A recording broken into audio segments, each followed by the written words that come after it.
Oke, kawan-kawan, selamat siang. Jadi hari ini kita akan membahas sebuah topik sederhana tentang perang di luar angkasa. Sebenarnya ini bukan seperti perang bintang yang digambarkan dalam film Star Wars.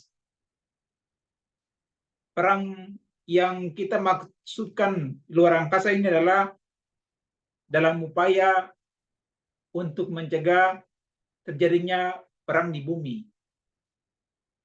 Lalu bagaimana caranya? Dan seperti apa perang yang terjadi di luar angkasa ini?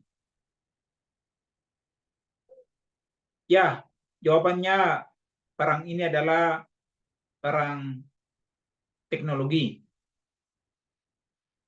Sebenarnya ada beberapa teknologi canggih yang menjadi senjata utama dalam perang luar angkasa ini, seperti laser kimia, particle beams, dan pesawat luar angkasa khusus militer. Jika kita urutkan satu persatu, seperti laser kimia yang merupakan senjata yang memanfaatkan sinar laser yang dihasilkan dari pencampuran beberapa bahan kimia. Tentu bahan kimia yang digunakan bisa bermacam-macam. Namun yang menjadi bahan favorit bagi beberapa peneliti adalah hidrogen fluorida HF, deuterium fluorida DF, dan chemical oxygen iodine laser atau oil. Nah, konsep laser sendiri dia melibatkan elektron yang tereksitasi. Apa artinya elektron yang tereksitasi tersebut? Seperti kita tahu, elektron-elektron dalam sebuah atom dia selalu mengorbit pada jarak-jarak tertentu. Setiap orbitnya dia memiliki tingkat energi yang berbeda-beda. Jadi kalau kita memberikan energi tambahan pada atom tertentu, maka elektron yang mendapat tambahan energi ini bisa melompat ke tingkat energi yang lebih tinggi. Inilah yang disebut keadaan tereksitasi. Elektron yang tereksitasi ini bagaikan elektron yang salah jalan atau elektron nyasar, sehingga umumnya elektron ini tidak stabil di tempatnya yang baru. Elektron ini akan terus berusaha untuk kembali ke posisi semula. Saat elektron yang tereksitasi itu kembali ke orbitnya seperti semula, maka energi tambahan tadi dilepaskan dalam bentuk foton. Kita tahu bahwa foton adalah energi cahaya dengan panjang gelombang tertentu yang sesuai dengan tingkat energinya. Jadi cahaya laser ini bersifat monokromatik. Monokromatik artinya hanya memiliki satu panjang gelombang yang spesifik. Dia juga koheren pada frekuensi yang sama dan menuju satu arah yang sama, sehingga cahayanya menjadi sangat kuat, terkonsentrasi, dan terkoordinir dengan baik. Pada laser HF, misalnya, atom fluor bereaksi dengan molekul hidrogen, sehingga membentuk molekul hidrogen fluorida yang berada dalam keadaan tereksitasi. Lalu reaksi ini dia bisa menghasilkan gelombang dengan panjang gelombang sekitar 2,7 sampai 2,9 mikron. Tentu dengan panjang gelombang ini, gelombang yang terbentuk tidak bisa menembus atmosfer bumi, sehingga hanya digunakan untuk senjata di luar angkasa saja. Pada laser DF misalnya, molekul yang digunakan untuk bereaksi dengan atom fluor adalah deuterium. Panjang gelombangnya lebih besar dari laser HF, sekitar 3,5 mikron. Karena deuterium memiliki massa lebih besar dari hidrogen pada sistem koil, sehingga klor direaksikan dengan hidrogen peroksida. Ini tentu menyebabkan tereksitasinya atom-atom oksigen yang kemudian mentransfer energinya ke atom yodium atau iodin. Tentu energi tambahan ini dia menyebabkan tereksitasinya atom-atom yodium sehingga dia bisa menghasilkan laser dengan panjang gelombang sekitar 1,3 mikron. Jadi dengan panjang gelombang 1,3 mikron seperti itu, maka dia akan menghasilkan sebuah perpaduan yang sangat baik. Lalu jika kita lihat bagaimana senjata laser kimia ini digunakan dalam perang di luar angkasa. Nah, coba kita bayangkan ilustrasi bahwa ada dua negara yang sedang bermusuhan sehingga berusaha untuk saling menyerang dan menjatuhkan.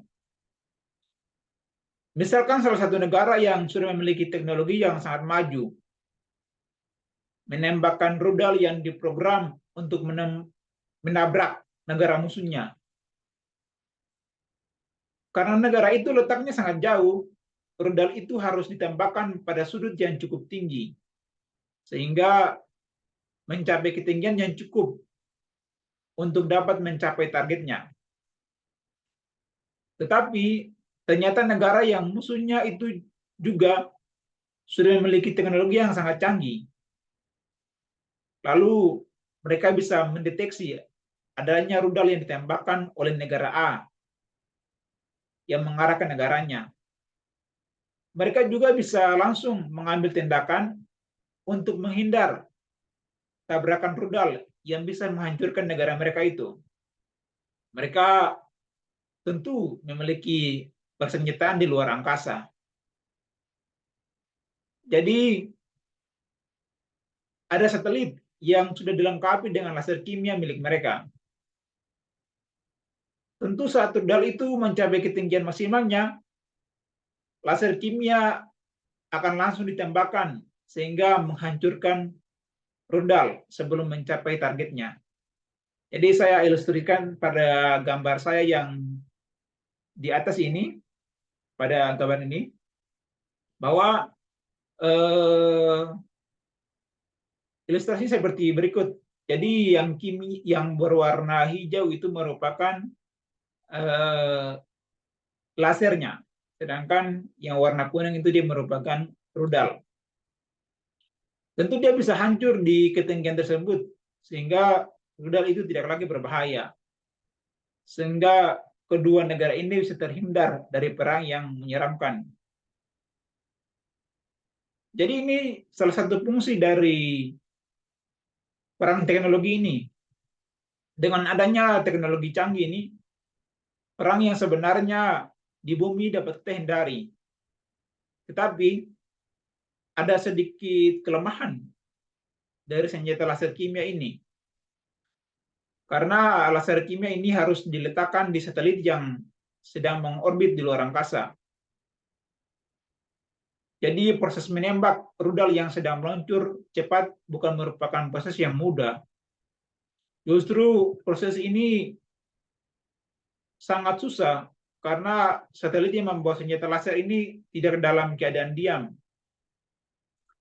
Satelit yang sedang mengorbit selalu bergerak sepanjang orbitnya, sehingga posisinya selalu berpindah-pindah. Tentu ini sangat menyulitkan proses menembak target yang juga bergerak pada kecepatan tinggi. Untuk itu diperlukan yang namanya particle beams. Particle beams ini merupakan senjata yang bisa menembakkan partikel-partikel subatomik dengan cara mempercepat elektron dan proton atau atom-atom hidrogen pada kecepatan yang tinggi, bahkan mendekati kecepatan cahaya. Karena kecepatannya mendekati kecepatan cahaya, target yang sudah meluncur cepat pun dapat ditembakkan dengan cukup mudah. Senjata ini dapat menghasilkan energi yang jauh lebih besar dari senjata laser, sehingga dapat menghancurkan targetnya dengan lebih sempurna. Lalu senjata yang berikutnya adalah pesawat luar angkasa, yang khusus kita rancang untuk keperluan militer. Model yang digunakan untuk pesawat ini adalah desain pesawat X-33 yang kecil dan lincah misalnya. Ada satu hambatan yang dihadapi para peneliti yang sedang berusaha untuk mengembangkan teknologi canggih semacam ini yang bisa melindungi bumi dari peperangan ini. Tentu senjata-senjata yang dikembangkan ini dimaksudkan untuk penggunaan di luar angkasa. Karena itu kita membutuhkan sumber tenaga yang terletak di luar angkasa. Kita semua tahu betapa mahalnya mengirimkan dan mengorbitkan sesuatu ke luar angkasa. Semakin berat, semakin besar pula biaya yang harus kita tanggung dan dibutuhkan. Karena itu kita memerlukan suatu bahan yang ringan yang dapat dikirim ke luar angkasa sebagai stasiun penghasil energi. Bahan yang ringan ini harus cukup kuat untuk menjadi sumber tenaga di luar angkasa. Bahan lightweight inilah yang sedang gencar dikembangkan dalam berbagai penelitian nanoteknologi sekarang. Jika kita berbicara tentang teknologi, dia merupakan teknologi yang mampu mengutak-atik atom dan molekul-molekul dalam ukuran nano. Jadi 1 nanometer itu dia bisa sama dengan 1/100 miliar meter. Tentu dengan nanoteknologi kita nantinya bisa menyusun atom-atom atau molekul-molekul supaya bisa sesuai dengan keinginan kita tanpa ada satupun atom atau molekul yang nyasar atau berada di tempat yang salah. Kecepatan inilah yang menyebabkan tingginya kualitas materi-materi yang didesain pada skala nano atau nanoscale design material. Materi-materi berkualitas tinggi ini sering disebut sebagai smart material karena biasanya dirancang khusus untuk keperluan tertentu.